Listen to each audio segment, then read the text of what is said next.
चलिए शुरू करते हैं। नई अकाडमी शिक्षा मंत्र पे आपका अभ्यास सेट 6 है जो कि कंटिन्यू चल रहा है। ये स्पेशली अभ्यास सेट, अभ्यास 1 और अभ्यास 2 करके आपको जो है टाइटल दिया जा रहा है, और लेकिन है रेलवे ग्रुप डी की तैयारी, तो आप विश्वास करके देख सकते हैं। तो चलिए आगे चलते हैं और इसे हम पार्ट बाय पार्ट कर दिए हैं। और चलिए क्वेश्चन स्टार्ट। और सिर्फ mock test, no discuss, no चर्चा। अगर डिस्कस करनी है तो कमेंट बॉक्स में करिएगा, मैं उसका रिप्लाई दूंगा आपको जो जिस क्वेश्चन पर डॉट लगेगा। समझिए आप एग्ज़ाम दे रहे हैं, बुरा लगता है मेरे कमेंट से तो हम क्षमा चाहेंगे। ऐसा सोच के मैं कोई कमेंट नहीं करता, मैं सिर्फ अपने आप को ही गलती ठहराता हूँ, क्योंकि आपसे बेस्ट कोई इंसान नहीं है, ये आप जानते हैं। मैं गलत हो सकता हूँ, आप लोग नहीं हो सकते, इतना भरोसा है मुझे। तो चलिए पहला क्वेश्चन की बात करते हैं। पहला क्वेश्चन है कि लेजर निम्न सिद्धांत पर कार्य करती है। बताइएगा लेजर जो है निम्न सिद्धांत पर कार्य करती है, बताइएगा। तो पहला क्वेश्चन का जो ऑप्शन नंबर बी देख रहे हैं वो सही लगा रहे हैं। देखिएगा विकर्ण का उद्दीप्त उत्सर्जन, जो बी लगाए वो सही लगाए। आगे बात करते हैं दूसरा प्रश्न। दूसरा प्रश्न क्या है, फास्ट चलेंगे, ठीक है ना। केंद्र की मंत्रिपरिषद को किसका विश्वास खोने पर त्यागपत्र देना पड़ता है, बताइएगा। तो विश्वास खोने पर अगर त्यागपत्र देना होगा तो ये दिया जाएगा आपको लोकसभा को।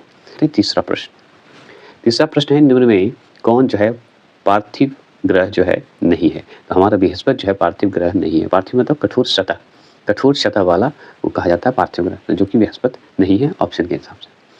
बात करते हैं चौथे प्रश्न है अखिल भारतीय प्राथमिक शिक्षा परिषद की स्थापना हुई, कब हुई। तो याद रखिएगा जो ये लगाएंगे 1957 वो सही लगाएंगे, ठीक है। पांचवें प्रश्न की बात करते हैं। राष्ट्रीय ध्वज फहराने वाला पहला भारतीय था या थी, कौन थी। तो इस ऑप्शन के हिसाब से आप जानते हैं मैडम भीकाजी कामा थी, ठीक है। कौन थी, मैडम भीकाजी कामा थी। चलिए छठे प्रश्न की बात करते हैं। छठा प्रश्न क्या है, तो रक्त विषाणु है ना, ये वाला होना चाहिए, विषाणु को किन नामों से जानते हैं, बताइए। तो ऑप्शन नंबर सी ब्रोशाइट बोला जाता है, ठीक है, क्लियर हो गया। सातवां प्रश्न है कि भारत के आज़ाद होने पर किसने कहा था कि आज हमारे दुर्दिन की अवधि समाप्त हो गई। दुर्दिन की अवधि समाप्त हो गई मतलब याद रखिएगा कष्ट की जो है हमारी दूरी, मतलब हमारा कष्ट दूर हो गया, इस कहने का मतलब है। तो कौन कहते ये, तो ये कहते option number B Jawaharlal Nehru. चलिए आगे चलते हैं, आठवें प्रश्न की बात करते हैं। आठवां प्रश्न है कि जापान देश के राष्ट्रीय पशु को क्या है, बताइएगा। तो राष्ट्रीय पशु की अगर बात करें तो ऑप्शन नंबर ए जो है वो सही है, आइविश जो है हमारा जापान का राष्ट्रीय पशु है। नौवें प्रश्न की बात करते हैं। नौवां प्रश्न है सूर्य के प्रभाव से चिकित्सा करने की प्रक्रिया को कहते क्या है, बता सकते हैं। तो उसे कहा जाता है, देखिए हेलोथेरेपी एक है, हीलियोथेरेपी है। तो हीलियोथेरेपी जो है ऑप्शन नंबर ए ये सही है, ठीक है, क्लियर हो गया, कोई दिक्कत नहीं ना नौवें प्रश्न का। चलिए 10वें प्रश्न की बात करते हैं। 10वां प्रश्न है गुलाब दिवस मनाया जाता है। तो गुलाब दिवस जो मनाया जाता है वो 12 फरवरी को मनाते हैं, हम जानते हैं। 14 फरवरी को तो फेमस है, तो इसमें तो पूछेगा नहीं सवाल। 11वां प्रश्न है कि निशांत बाग कहाँ है। और याद रखिए 14 फरवरी को और क्या हुआ था जो कि हम लोग दुखी होते हैं, बताइएगा। निशांत बाग कहाँ है, बताइएगा।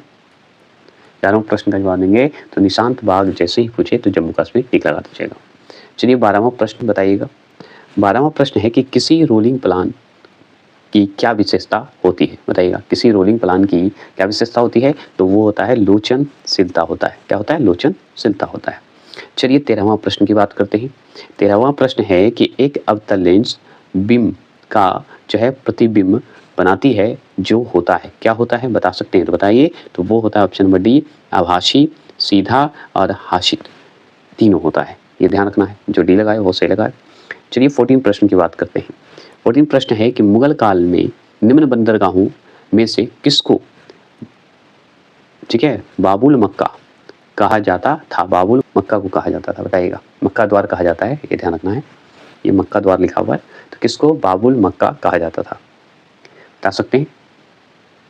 तो ऑप्शन नंबर डी याद रखिए सूरत को, ठीक है, किसको, सूरत को। इसमें जो डॉट लगेगा कमेंट बॉक्स में करिएगा। 15वें प्रश्न की बात करते हैं। तो भारतीय थल सेना का सबसे पुराना रेजिमेंट कौन सा है, बताइएगा। कौन है, मतलब रेजिमेंट जो है कौन है, 15वां प्रश्न का।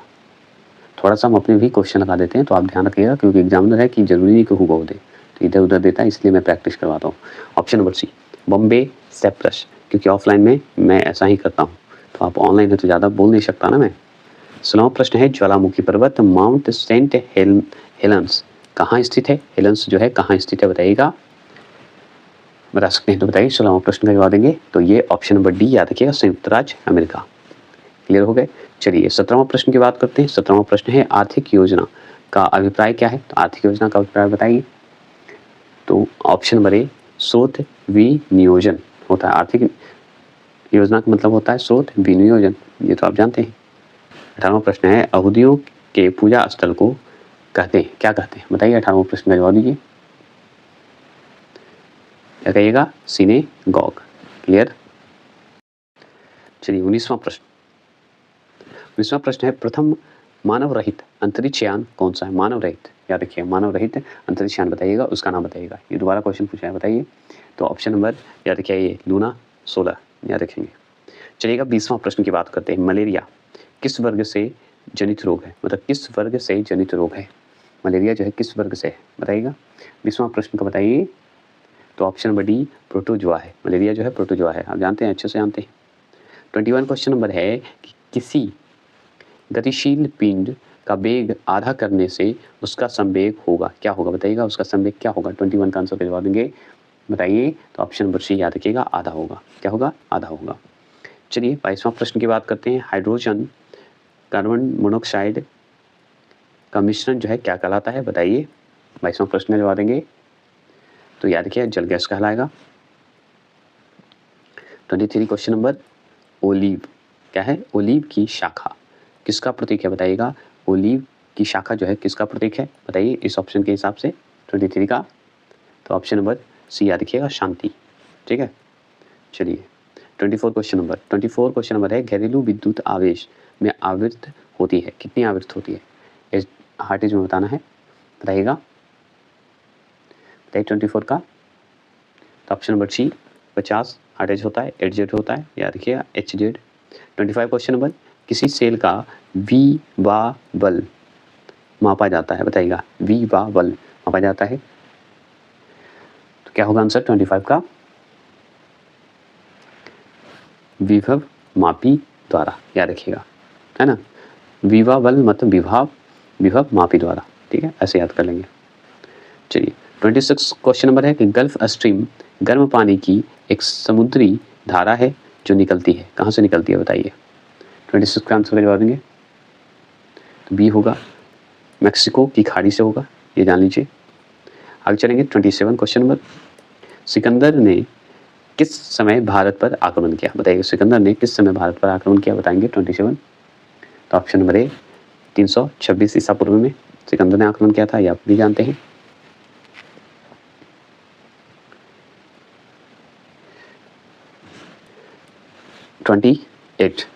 चोलकालीन शासन प्रणाली की जानकारी का मुख्य स्रोत क्या है बताइएगा। मुख्य स्रोत क्या है इसका 28 का आंसर का जवाब देंगे तो ऑप्शन नंबर बी है उत्तर मेरु अभिलेख है, याद रखिए। स्वायत्त शासन प्रणाली की बात करेगा ना तो उत्तर मेरु अभिलेख याद रख लीजिएगा, ठीक है। 28 का आंसर का जवाब हो गया। चलिए आगे बात करते हैं। अगर 29 की बात करते हैं तो सुनिए 29 निम्न में कौन दमन और दीप के मध्य स्थित है बताइएगा। कौन है दमन और दीप के मध्य स्थित? 29 का आंसर का जवाब दीजिएगा तो ऑप्शन नंबर डी खंबात की खाड़ी है, ठीक है, ये ध्यान रखना है। 30 क्वेश्चन नंबर की बात करते हैं तो सेंट जॉर्ज द्वीप ठीक कहाँ स्थित है बताइएगा, कहाँ स्थित है। 30वां प्रश्न का जवाब देंगे तो ऑप्शन नंबर डी याद रखिएगा, वास्को डी गामा के पास है। 31 क्वेश्चन नंबर की बात करते हैं। मानव शरीर में सबसे अधिक आयोडीन कहाँ पाया जाता है बताइएगा, कहाँ पाया जाएगा सबसे अधिक। 31वां प्रश्न का जवाब देंगे ऑप्शन नंबर ए थॉराइड ग्रंथि में आयोडीन से संबंधित है ना। 32 क्वेश्चन नंबर है कि एक नॉटिकल मील कितने मीटर के बराबर होता है बताइएगा। एक नॉटिकल मील कितने मीटर के बराबर होता है बता सकते हैं। 32 का आंसर का जवाब दीजिए। तो 32 का आंसर का जवाब हम अगर देना चाहें तो ऑप्शन नंबर बी 1852 बता देंगे, ठीक है 1852। अगर बात करूँ 33 क्वेश्चन नंबर का तो राज्यसभा के लिए चयनित या नामित प्रथम फिल्म अभिनेत्री कौन है बताइएगा। नरगिस दत्ता का नाम सुने होंगे आप, है ना। क्या मैंने सही बताया? 33 प्रश्न का जवाब दीजिए तो yes option number B Nargis Datta, ठीक है। क्लियर हो गए। 34 क्वेश्चन नंबर है कि कारपोरेट टैक्स मतलब निगम कर कारपोरेट टैक्स मतलब निगम कर किस पर लगाया जाता है, बताइएगा किस पर लगाया जाएगा। 34 का आंसर करवा देंगे तो ऑप्शन नंबर सी, कंपनियों की आमदनी पर लगाया जाता है। 35 क्वेश्चन नंबर, योजना में कोर सेक्टर से आशय है, क्या आशय है बताइए कोर सेक्टर से। 35 का आंसर करवा दिए तो डी होगा, चयनित आधारीय उद्योग होगा, ठीक है। नंबर, राष्ट्रीय स्वतंत्रता संग्राम या आंदोलन के दौरान किसने कहा था तख्ते लंदन तक चलेगी, ठीक है, तख्ते लंदन तक चलेगी और तेगे हिंदुस्तान की, यहाँ पे मिट गया है, तेगे हिंदुस्तान की कहाँ से लिख दिया है, ये थोड़ा सा देखना पड़ेगा। तेगे, हाँ तेगे हिंदुस्तान की लिखा हुआ, तेगे ही लिखा हुआ, सॉरी तेगे हिंदुस्तान की। तो बताइए कौन बोला था ये बात 36 का, तो सी देख रहे हैं, बहादुर शाह जफर बोला था, याद रखिएगा बहादुर शाह जफर बोला था ये। चलिए 37 की बात करते हैं, 37 क्वेश्चन नंबर की। तो 37 है कि भारत में वित्तीय आयोग का प्रमुख कार्य है, तो वित्तीय आयोग का प्रमुख कार्य क्या है बता सकते हैं। तो ऑप्शन नंबर ए, केंद्र तथा राज्य के बीच राजस्व का वितरण करना, समझ गए, इंपॉर्टेंट ये है। चलिए 38 क्वेश्चन नंबर बता सकते हैं, बहुत अच्छा क्वेश्चन है, पूछा हुआ क्वेश्चन है। मक्खी का लार्वा, लार जो होता है लार्वा क्या कहलाता है बताइए मक्खी का। 38 का आंसर करवा दीजिए, ऑप्शन नंबर सी, याद रखिएगा मैगट, मैगट, ठीक है, याद रखना है। 39 क्वेश्चन नंबर, 39 क्वेश्चन नंबर है कि स्थगन प्रस्ताव का उद्देश्य होता है, तो अगर स्थगन प्रस्ताव का उद्देश्य की अगर बात करेगा तो क्या बताइएगा, बताइए क्या होगा। 39 का आंसर करवा दीजिए, तो ऑप्शन नंबर सी, सदन का ध्यान अत्यावश्यक लोक महत्व के मामले पर आकर्षित करना, यही होता है स्थगन प्रस्ताव, ठीक है। आगे चलते हैं, 40वां प्रश्न की बात करते हैं। 40वां प्रश्न है, राज्य की कार्यपालिका शक्ति निहित होती है, किसमें निहित होती है। राज्य की अगर कार्यपालिका शक्ति की बात करें तो हम बताइए, हम लोग क्या बता सकते हैं, तो हम जानते हैं राज्यपाल में होता है। कार्यपालिका की बात हो रही है ना, तो राज्य की कार्यपालिका की बात हो रही है तो राज्यपाल में।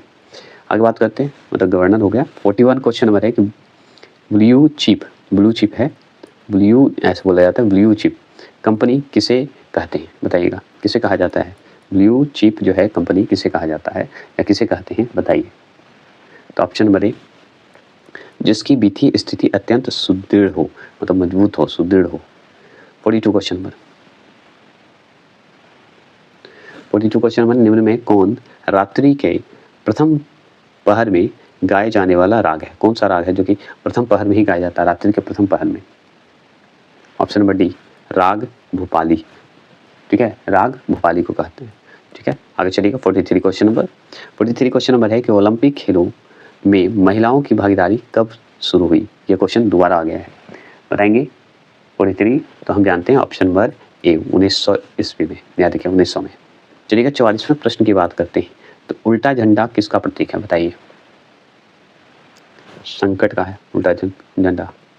तो प्रश्न की बात करते हैं, आंध्र प्रदेश की स्थानांतरित कृषि किस नाम से जानी जाती है। आंध्र प्रदेश में एक कृषि होती है जो कि स्थानांतरित कृषि कहा जाता है, और किस नाम से जाना जाता है वो बताइए। तो ऑप्शन नंबर डी है पोडू, पोडू के नाम से जाना जाता है, पोडू कृषि के नाम से जाना जाता है।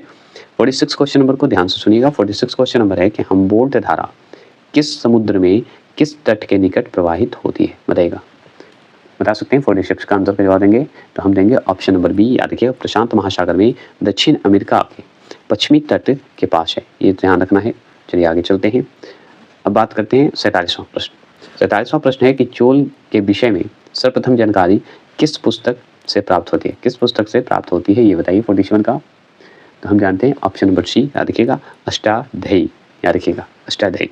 तो अष्टाध्यायी तो आप जानते करते हैं चोल किस में ये आया था। आगे बात करते हैं 48, मार्को पोलो कहाँ का रहने वाला था, मार्को पोलो कहाँ का रहने वाला था। तो ऑप्शन नंबर ए इटली का, ठीक है। आगे चलिए 49 क्वेश्चन देखिए, 49 क्वेश्चन नंबर है कि विख्यात सोमनाथ मंदिर को किसने नष्ट किया। तो देखिए किसने नष्ट किया था, तो महमूद गजनवी ने किया था। तो यहाँ पर गजनवी तो नहीं दिया, तो ऑप्शन नंबर सी सुल्तान महमूद कर दिया, तो महमूद गजनवी होगा, ठीक है, याद रखिएगा। आगे बात करते हैं 50 प्रश्न है, सूर्य से आती हुई परावैंगनिक किरणों से कौन हमें बचाती है बताइएगा। तो और कोई नहीं, ऑप्शन नंबर बी O3 बचाती है।